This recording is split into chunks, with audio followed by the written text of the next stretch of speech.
आपने जिस प्रकार से आपने धर्म का मजाक बना दिया है, अब धर्म परिवर्तन आदमी क्यों कर रहा है ये तो बताइए मुझे। आप धर्म की अच्छाइयाँ लोगों को बता नहीं रहे हैं। धर्म का एकमात्र एक उपदेश है, चाहे वो कोई भी धर्म हो, हिंदू मुस्लिम सिख ईसाई, सब धर्म का सिर्फ एक उपदेश है और वो है इंसान होकर मानवता से प्रेम करना, इंसान होकर इंसानियत से प्रेम करना। ये धर्म सिखाता है, ये सभी का धर्म सिखाता है। धर्म में कहीं पे भी क्रूरता नहीं लिखी है, धर्म में कहीं पे भी लड़ाई झगड़ा आक्रोश नहीं दिखा है। लेकिन ये तो आप देख रहे हैं हर जगह धर्म के नाम पर दंगे करते हैं, तो ऐसे में लोग क्या करेंगे आप ये बताइए सीधे तौर पर। ये धर्म की अच्छाइयाँ बता नहीं रहे हैं। डेमोक्रेटिक देश है, एक लोकतांत्रिक देश है, यहाँ पर सभी लोगों को अपने धर्म को मानने की आज़ादी है। ये एक धर्मनिरपेक्ष देश है। आप किसी भी धर्म को, किसी भी जाति मजहब को आप मानने के स्वयं हकदार हैं। कि आरएसएस को जो हिंदुओं की इतनी चिंता हो रही है, हिंदुओं को तो आप कम करवा रहे हैं। अरे आपकी पार्टी की सरकार है, 158 दिन से ज़्यादा हो गए जम्मू कश्मीर के अंदर धरना चलते हुए। कहाँ हैं आपकी पार्टी के लोग? इतने लोग मर रहे हैं। अभी आपने सुना होगा कृष्ण भट्ट की हाल ही में हत्या हुई है, उससे पहले राहुल भट्ट की हत्या हुई है गोली मार के। अरे आपकी पार्टी के लोग तो आज सत्ता में बैठे हैं और वही तो हिंदुओं को कम करवा रहे हैं। और बीजेपी की सत्ता होने के बावजूद भी अगर हिंदू कम हो रहे हैं तो सवाल तो बीजेपी से पूछा जाएगा। ये तो है नहीं कि हम ट्रंप का गलेबान जाके पकड़ लें। तू बता भैया। देखिए मैं आपको बता दूं कि जो करनाल से जो बीजेपी की जो मेयर थी रेणुबाला गुप्ता, उन्होंने जिस प्रकार से राम रहीम को, आप सभी लोगों ने सुना होगा कि उन्होंने पिताजी कहकर भी संबोधित किया था। और उन्होंने क्या लिखा था वो मैं आपको पढ़कर बता भी देता हूँ कि जो रेप के जो दोषी हैं राम रहीम, उनको लेकर करनाल की जो बीजेपी की जो मेयर हैं रेणुबाला गुप्ता ने राम रहीम को पिताजी कहकर संबोधित किया। इस कार्यक्रम में शामिल इन नेताओं ने, और सुन लीजिए कौन कौन में शामिल था कार्यक्रम में, मैं आपको बता दूं कि बीजेपी के जिला अध्यक्ष योगेंद्र राणा, डिप्टी मेयर नवीन कुमार और mini deputy mayor Rajesh Kumar भी इसमें शामिल थे। मैं आपको बता दूं जिस प्रकार से आप देख रहे हैं कि बलात्कारियों को पैरोल पे छोड़ दिया जा रहा है। एक और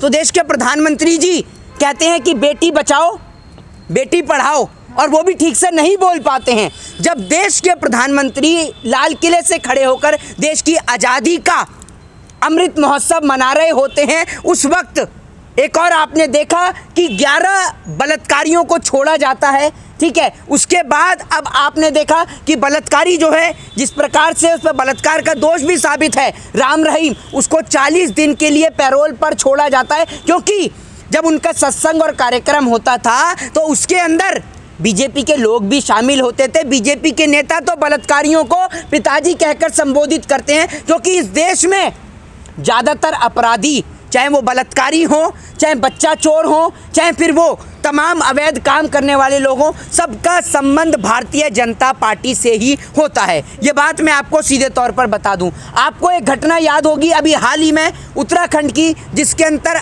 अंकिता के मामले में आपने देखा होगा जिस प्रकार से उस लड़की को, उस बेटी को मारा गया, उसके अंदर भी भारतीय जनता पार्टी के पूर्व मंत्री का बेटा शामिल था। उसके बाद कुलदीप सिंह सेंगर आपने सुना होगा। कुलदीप सिंह सेंगर कौन सी पार्टी का था? तो भैया आप ये बताइए ना, बलात्कारियों को छोड़ रहे हैं, ठीक है ना, ये जो हैं ये आइडियल हो रहे हैं लोगों के। ठीक है, एक और आपने देखा कि आप एक काम करिए, आसाराम बापू जो है वो भी है, उसको भी आप छोड़ दीजिए। ठीक है, बलात्कारियों को छोड़ दीजिए। 11 जो बलात्कारी हैं वो भी आपने छोड़ दिए हैं। इधर राम रहीम को भी पैरोल पर आपने निकाल दिया है बाहर। जिस प्रकार से आप बलात्कारियों को छोड़ रहे हैं और उसके बाद आप बेटियों की बात करते हैं, क्या प्रधानमंत्री नरेंद्र मोदी जी को शर्म नहीं आती है कि बेटियों की बात करते हुए, महिलाओं की बात करते हुए और दूसरे बलात्कारियों को रिहा किया जाता है? कि आप एक काम करिए ना, आप इन बलात्कारियों को सबको बाहर निकाल दीजिए। आप तो कह ही रहे हैं कि इनका जो है बर्ताव इनका अच्छा है, तो आप एक काम करिए, इन बलात्कारियों को बाहर निकाल दीजिए और लोग इनसे प्रेरणा लेंगे। तो प्रेरणा स्त्रोतक हो रहे हैं ना लोगों के, ये तो लोगों के प्रेरणा स्त्रोतक हो रहे हैं बलात्कारी।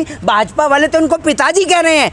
जो पार्टी के नेता बलात्कारियों को पिताजी कहें, ऐसे बाबाओं को वो पिताजी कहकर बुलाएं, तो मुझे बड़ी शर्म आती है इस बात से। दूसरी बात, प्रधानमंत्री नरेंद्र मोदी जी नारी सम्मान की बात किस मुंह से कर लेते हैं, मुझे तो ये समझ में नहीं आता। आपने देखा होगा कि देश के प्रधानमंत्री जी हर टाइम 24 घंटे अरे नारी सम्मान की बात करते हैं। बेटियों की इज्जत और आबरू लूटने वाले आपकी पार्टी के नेता, बेटियों के साथ खिलवाड़ करने वाले आपकी पार्टी के नेता, बलात्कारियों को पिताजी बोलने वाले आपकी पार्टी के नेता, तो आप किस मुंह से आप किस मुंह से जो है वो महिला सम्मान की बात करते हैं, नारी सम्मान की बात करते हैं। अरे भैया, इनका तो बस नहीं चल रहा। ये महिलाओं की सुरक्षा का जिम्मा भी आसाराम और राम रहीम जैसे लोगों को दे दें, उनके हाथ में दे दें।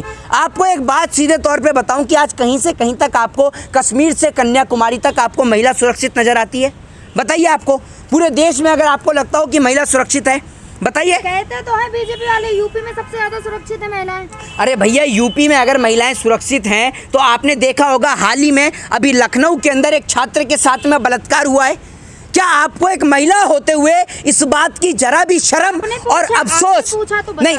मैं आपसे कह रहा हूँ, आपको महिला होते हुए क्या आपका सीना, आपका कलेजा नहीं पसीजता? क्या आपका दिल इतना पत्थर का है कि आप एक महिला होते हुए भी ये दिल ये इस बात के लिए नहीं सोचता कि कम से कम मैं एक महिला हूँ, मेरे को महिला के लिए ये मैं क्यों जा रहे हैं? देखिए, माफ करिएगा, सुन लीजिए, मैं आपसे क्या कह रहा हूँ मैडम, मैं आपसे क्या कह रहा हूँ, पर्सनल की बात नहीं कर रहा हूँ मैं, पर्सनल या व्यक्तिगत आप पे टिप्पणी नहीं कर रहा। मैं आपसे एक महिला के तौर पर मैं आप पे कोई आरोप नहीं लगा रहा हूँ, और देश की तमाम महिलाओं से भी मैं पूछना चाहता हूँ कि अगर मैंने इन पत्रकार महोदय के लिए कोई गलत प्रकार का शब्द कहा हो तो आप मुझे बताइए। मैंने सिर्फ इनसे इतना कहा और इनको इस बात की मिर्ची लग गई कि मैंने सिर्फ इनसे इतना सा प्रश्न किया कि आप एक महिला हैं, क्या आपका महिला होते हुए दूसरी महिला के लिए कलेजा नहीं पसीजता? क्या आपको इस बात का बुरा नहीं लगता कि बलात्कार के जो 11 दोषी हैं उनको किस प्रकार से जेल से रिहा किया जाता है? जिस प्रकार से राम रहीम को आपने देखा कि जो है पैरोल पर बाहर निकाला जाता है, तो क्या आपको नहीं लगता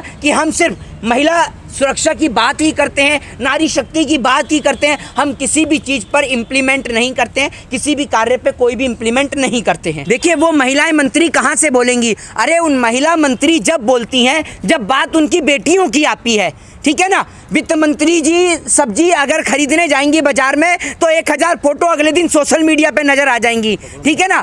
अगर आप वित्त मंत्री की बेटी के ऊपर आरोप लगाएंगे, वित्त मंत्री के या फिर स्मृति ईरानी की बेटी के ऊपर आरोप लगाएंगे तो ये खूब बोलेंगे, ये लोग बड़े चिल्ला चिल्ला कर बोलेंगे। लेकिन जब बात इस देश के अंदर की बेटियों की आती है, गरीब बेटियों की आती है, आप आम जनता की बेटियों की और बच्चियों की बात आती है, तो भारतीय जनता पार्टी के तमाम नेताओं के, मंत्रियों के, सांसदों के मुंह पर ताला लग जाता है, इनके मुंह के अंदर फेविकॉल जम जाती है। आज देश के अंदर महिलाओं की सुरक्षा एक सबसे बड़ा सवाल है। महिला जिस प्रकार से आज असुरक्षित हैं, महिलाओं के साथ बलात्कारियों को रिहा कर दिया जाता है, तो ये सबसे बड़ा सवाल खड़ा करती हैं इस देश की अस्मिता पर। देश के तमाम नेता, कोई भी नेता हो, मैं ये कहना चाहूँगा कि जो बिल्किस बानो के जो 11 दोषी हैं उनको लेकर आपको पूरे गुजरात चुनाव में मंच पे खड़े होकर ये समझाना चाहिए महिलाओं को कि आज जिस प्रकार से बलात्कारी खुलेआम घूम रहे हैं तो उन बलात्कारियों से खतरा कल को आपकी बहन और बेटियों को भी हो सकता है। क्योंकि आपको मैं एक बात बता दूं कि कुत्ते की पूंछ को चाहे आप 12 साल पाइप में रख लो, वो एक बार को सीधी हो सकती है, लेकिन ये भारतीय जनता पार्टी के नेता कुत्ते की पूंछ से भी बदतर हैं। ये जिंदगी में कभी सीधे नहीं हो सकते। इन्हों का एक एजेंडा इस देश के अंदर है, हिंदू और मुसलमान का। ये सिर्फ बेटी बचाओ और बेटी पढ़ाओ की बात करते हैं, बाकी कागजों में है ये बेटी बचाओ बेटी पढ़ाओ, बाकी सब जगह गुल है। बेटियों के नाम पर पैसा बटोरते हैं, चंदा उठाते हैं, और आपने देखा कि ये कई तो वीआईपी भी बुलाते हैं इनकी पार्टी के पूर्व मंत्री के बेटा।